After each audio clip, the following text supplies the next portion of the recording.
and a very beautiful community. The President of the United States, Donald Trump, is disappearing people into prison in El Salvador for terrorists. In the Oval Office with Mr. Bukele, President Trump said that he'd also like to do this to American citizens because these institutions are very, very strong and he'd like to use them more. How far could this go? And could we be in a situation in 2027 when Trump is imprisoning US citizens, political opponents, and indeed journalists? Let's arrive at that question step by step. Could Trump send Ezra Klein to El Salvador? And the answer is, of course, we can say it now because it's not going to be a surprise. Yes, of course he can. And yes, of course he will if it gets to that. That's how the expanding peacock's tail of authoritarian regimes works. Now, you all know the story of Kilmar Brego Garcia. And this is a young man who was allowed by a judge to stay in the United States in 2019 because his fear of his life in El Salvador was credible. He had partnered, had a child with an American citizen. There's no evidence that he was a threat to public order in any way. And in March, this March, he was deported to a very special prison facility in El Salvador. What's remarkable is that nobody denies that this was done by mistake. Nobody denies that this is unlawful. But extraordinarily, the response of the Trump administration is, we can't do anything to bring him back. What they deny isn't the mistake, but that they have the ability to bring him back. In reality, they have no political interest to bring him back. There are several reasons for this, but if we look around this bed that I'm in, there's a chance that we're going to spot a political philosopher. It's possible, right? You just need to look carefully. It could look like this sort of sheepish jumper sort of situation. And if that happens, they're likely to make a political philosopher kind of point, and it's this.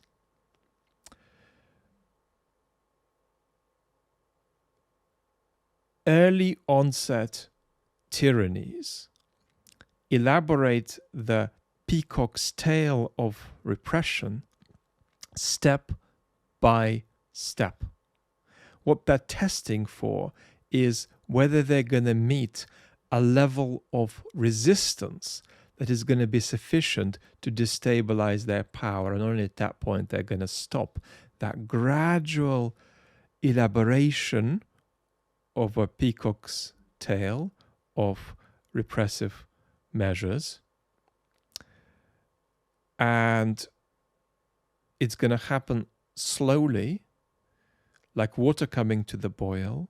And it's also going to happen pointillistically. That's to say, we're going to sweep very large groups of people. We're going to pick particular cases here and there.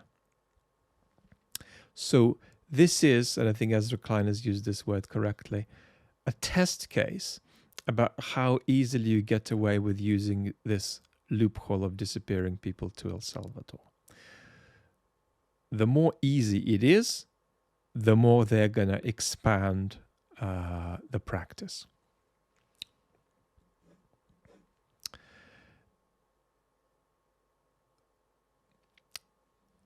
A radically depoliticized society, obviously not as radically depoliticized as Russia, but all Western societies are very, very depoliticized, are at risk of fascism, but they're at risk of fascism blended with shopping. Over and above that, they are deeply anxious about immigration, deeply anxious and understandably so about who's included in the polity and who is not, who are outsiders who shouldn't be here. In that context, the case of this young man is going to evoke very little sympathy across the US population. It might evoke a lot of our sympathy here, but not the general sympathy of tens of millions of US citizens. The Trump administration knows this. Now, here is what folks from the Trump administration have said.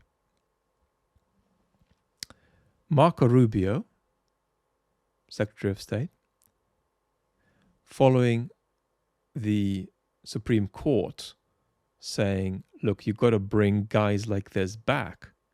And in this young man's case, you have to treat them like you would have treated him had he not been improperly deported. Marco Rubio says, the foreign policy of the United States is conducted by the President of the United States, not by a court. Stephen Miller, Deputy Chief of Staff, no court has the authority to compel the foreign policy function of the United States. Pam Bondi, Attorney General, it's up to El Salvador if they want to return him. It's not up to us. Of course, it's not up to El Salvador because El Salvador is being paid by the United States for the United States to use this prison facility for the Trump administration's purposes. They're a kind of subcontractor. So that's where we are today. Where are we going? I think when we think about where we're going and we compare ourselves to other historical tyrannies, two important facts might be mentioned. There are others, but two must be mentioned. One is that if we compare the United States today with Nazi Germany, to take an extreme comparison, there was no sense in which Nazi Germany was a post-truth society. The United States today is a post-truth society. Goebbels-style propaganda is, like Soviet propaganda, alternate reality propaganda. It tries to persuade you into a coherent, false, alternative picture of reality. Post-truth propaganda tries to persuade you into the idea that you can't know that anything at all is true. Now, we've discussed this a lot on the main channel and here, so I won't elaborate that further. So this is a very, very important difference. We are in a post-truth informational space. That's going to be one big difference between 21st century and 20th century tyrannies, number one. Another very big difference is going to be around the politicization of the population. In the 21st century, the tyrannies that are coming our way are going to be largely depoliticized tyrannies. They're going to be tyrannies with not mobilized, but politically demobilized citizens.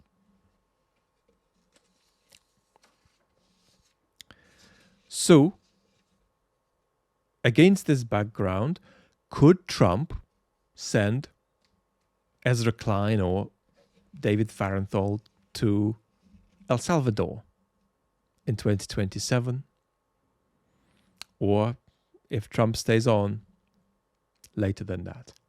And the answer is, of course, yes, he could, and yes, he will if he can, but he probably won't reach that point. But we're not far from a coin toss in how we should estimate this.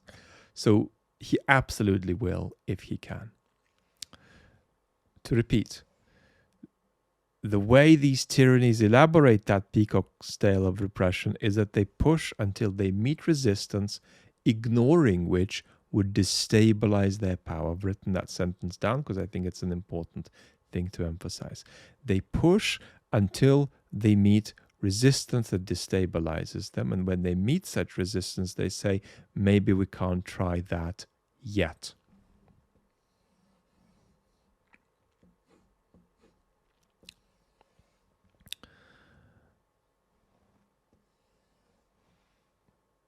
Repressions as they extend in a depoliticized society, taking authoritarian turns, will be pointillistic.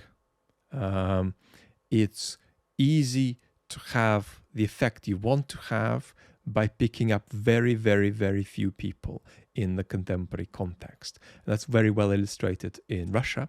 The number of political prisoners in Russia is in the low thousands, but that's sufficient in a modern society to have a desired asphyxiating effect.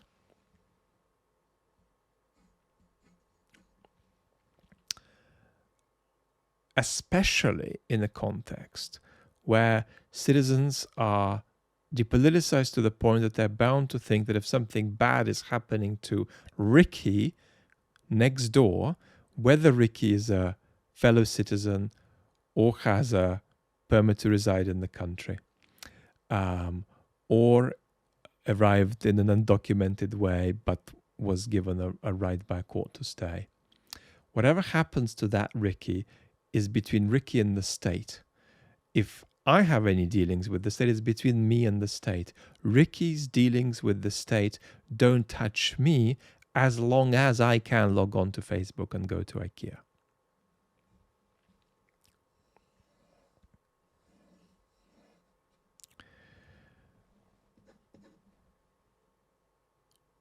The matter of disinhibition is important here. When you do unlawful things to non-residents, this leaks to residents. And when you do unlawful things to residents, this leaks to citizens. One of the difficulties we face is that in a post-truth and highly depoliticized environment, it's extremely natural for a monarchist conception of legitimacy to appear, and it is the conception of legitimacy that the Trump administration uses. And that roughly says, whatever the leader does is legitimate in virtue of the leader having done it.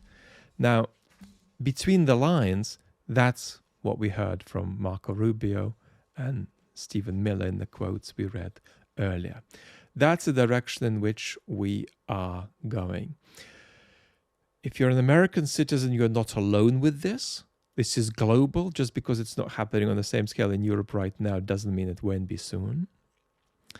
And I'd also say that we have to start having a serious conversation about severing authoritarian post-truth political parties from their voters. And we have to understand more and more how their voters work emotionally. And about that, we'll spend a great deal of time talking. Because one of the great tendencies, having put on the table what we've put on the table, is to say, how could they, why would they, how could anyone about Trump voters? But in reality, Trump voters are solving a personal problem with politics when they vote for Trump. What's this personal problem? Can we solve it for them by other means, by means that are more compatible with the constitutional way of proceeding? It's been a privilege to catch a rare plateau where I can speak to you from bed. I'm going to proactively and with love look for other plateaus so that we connect soon. I'm still health-wise in deep waters, in not very hands-on but good medical hands. And I'm also conscious that if something irreversibly catastrophic were to happen, that I should put in some mechanisms in place so that you have guidance of how to go on without me too. But talk to you very soon. Lots of love.